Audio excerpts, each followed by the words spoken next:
எல்லா புகழும் இறைவனுக்கே. Welcome to my channel Thopputhurai தோழி.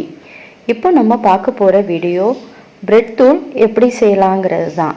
அதற்கு முன்னாடி இந்த சேனலை சப்ஸ்கிரைப் பண்ணாதவங்க சப்ஸ்கிரைப் பண்ணுங்கள், பக்கத்தில் இருக்க பெல் ஐக்கானை கிளிக் பண்ணிக்கோங்க. அப்போ தான் என்னுடைய வீடியோ உங்களுக்கு நோட்டிஃபிகேஷனில் வந்துக்கிட்டு இருக்கோம். வாங்க இதற்கு தேவையான பொருட்களை பார்க்கலாம்.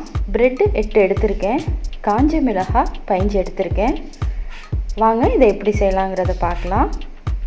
ஃபஸ்ட்டு ஸ்டவ் ஆன் பண்ணி ஒரு பேன் எடுத்து வச்சுக்கோங்க. ஃபஸ்ட்டு நம்ம 4 ப்ரெட்டை மட்டும் ஃப்ரை பண்ணி எடுத்துக்கலாம்.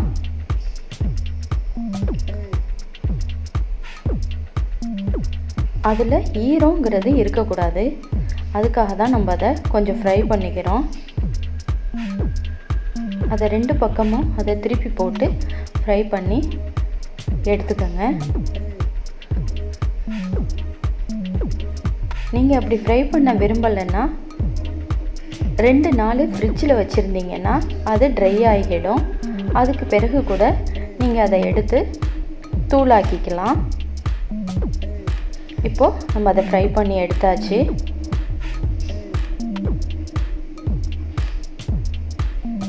அதை அப்படியே கட் பண்ணி எடுத்து வச்சுக்கோங்க.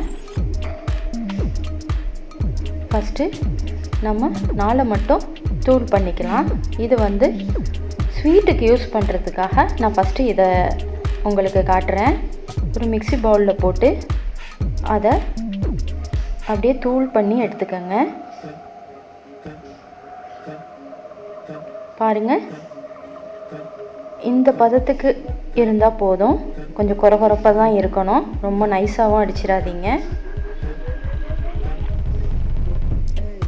இப்போது மறுபடி அந்த 4 ப்ரெட்டு ஸ்லைஸையும் எடுத்து ஃப்ரை பண்ணிக்கோங்க. இது நம்ம காரத்துக்கு யூஸ் பண்ணுறதுக்கு நம்ம இந்த ப்ரெட் க்ரம்ஸை யூஸ் பண்ணிக்கலாம்.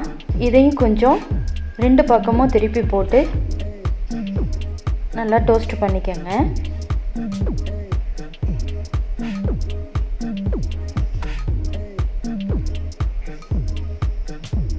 ஈரம் இருந்தால் உங்களுக்கு சட்டுன்னு வீணாகிடும். நீங்கள் ட்ரையாக அதை அரைச்சிங்கன்னா தான் அந்த தூள் உங்களுக்கு கொரகொரப்பாக இருக்கும். நீங்கள் எந்த ரெசிபி செஞ்சாலும் அது செய்யும் போது உங்களுக்கு கிறிஸ்பியாக இருக்கும். இப்போது அந்த 4ஐயும் ஒரு பிளேட்டில் எடுத்து வச்சுக்கலாம். இப்போ அதே பேனில் எடுத்து வச்சுருந்த காஞ்ச மிளகாயை நம்ம கொஞ்சம் வறுத்து எடுத்துக்கலாம்.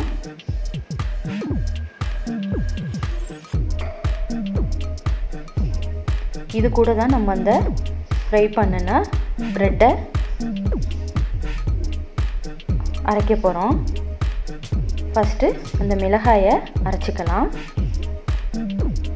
கொஞ்சம் கொரகொரப்பாக தான் இருக்கணும். பாருங்கள், இது மாதிரி இருந்தால் போதும்.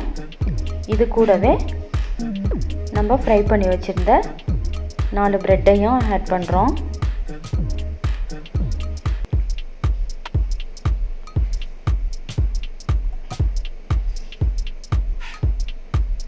இப்போது அதே ஜார்லேயே நம்ம அதை அரைச்சி எடுத்துக்கலாம். பாருங்கள், 2 ப்ரெட் க்ரம்ஸும் ரெடி ஆகிடுச்சு. இந்த வீடியோ உங்களுக்கு பிடிச்சிருந்தா லைக் பண்ணுங்கள், ஷேர் பண்ணுங்கள், சப்ஸ்கிரைப் பண்ணுங்கள்.